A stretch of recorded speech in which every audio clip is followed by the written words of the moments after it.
তুই এখনো যাসনি? যা। আমি এখন ওনার সাথেই আছি, আর আমরা প্ল্যান করেছি আমরা এখান থেকে অন্য কোথাও যাব। ঠিক আছে, বেস্ট অফ লাক।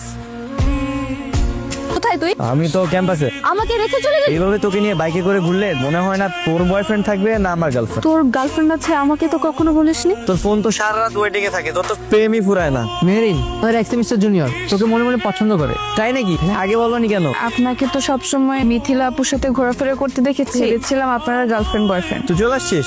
আচ্ছা, পরিচয় হ, আমাদের এক সেমিস্টার জুনিয়র মেরিন, আমার গার্লফ্রেন্ড। আর মেরিন, তুমি তোকে চিনোই।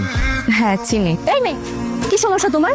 বাবা মা মেনার শিখায়নি? হ্যাঁ, সবার সামনে ভাবে হাত ধরেছো কেন? আচ্ছা না, ওই তো আমার বয়ফ্রেন্ড। হ্যাঁ, বয়ফ্রেন্ড তো কি হয়েছে? বয়ফ্রেন্ড মানো গুলো যা ইচ্ছে করো, এগুলো সবার সামনে ভাবে হাত ধরবে? বেয়াদব মেয়ে। শোনো, এগুলো বিয়ের পর করবে, বিয়ের আগে না। এই তোর সমস্যা কি? হ্যাঁ, তুই যখন তোর বয়ফ্রেন্ড নিয়ে ঘুরিস আমি কিছু বলছি? তাহলে আমি আমার গার্লফ্রেন্ড নিয়ে ঘুরলে তোর এত সমস্যা আসে কেন? তুমি আমার শুধু হাত না, আজকে থেকে জড়াই ধরে বুম মামা। ঠিক তোমার এই হাসিটা দেখার জন্য আমি বারবার তোমার কাছে ফিরে আসি। তুমি লাস্ট একটু আগে সালমানকে ট্রাই করলে, ওদের এই সুন্দর মোমেন্টের মধ্যে কি সালমানকে মনে করা তোমার বেশি ইম্পর্টেন্ট ছিল? বাই দ্য ওয়ে, আমি সালমানকে ব্লক করে দিলাম। ব্লক মানে? হ্যাঁ, ওর নাম্বারটা আমি ব্লক করে দিলাম, অ্যান্ড ফেসবুক থেকেও এখন ব্লক করে দিব। চলো এখান থেকে আমরা অন্য কোথাও চলে যাই। আপনার মতো টক্সিক ছেলেকে আমি কখনোই বিয়ে করবো না। হান্নান তো অনেক ভালো আছে, নতুন গার্লফ্রেন্ড হয়েছে, গার্লফ্রেন্ডকে নিয়ে ঘুরে বেড়ায়। আমাকে টাইম দেওয়ার সময় আছে নাকি ওর? কি প্রেম করে? আমি তো ভেবেছিলাম তোরা যতই মুখে মুখে বলিস না কেন তোরা প্রেম বিরোধী।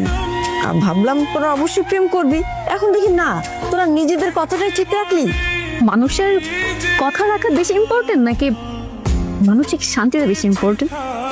অবশ্যই মানসিক শান্তিটা, কিন্তু এই কথা বলছিস কেন? কি হয়েছে?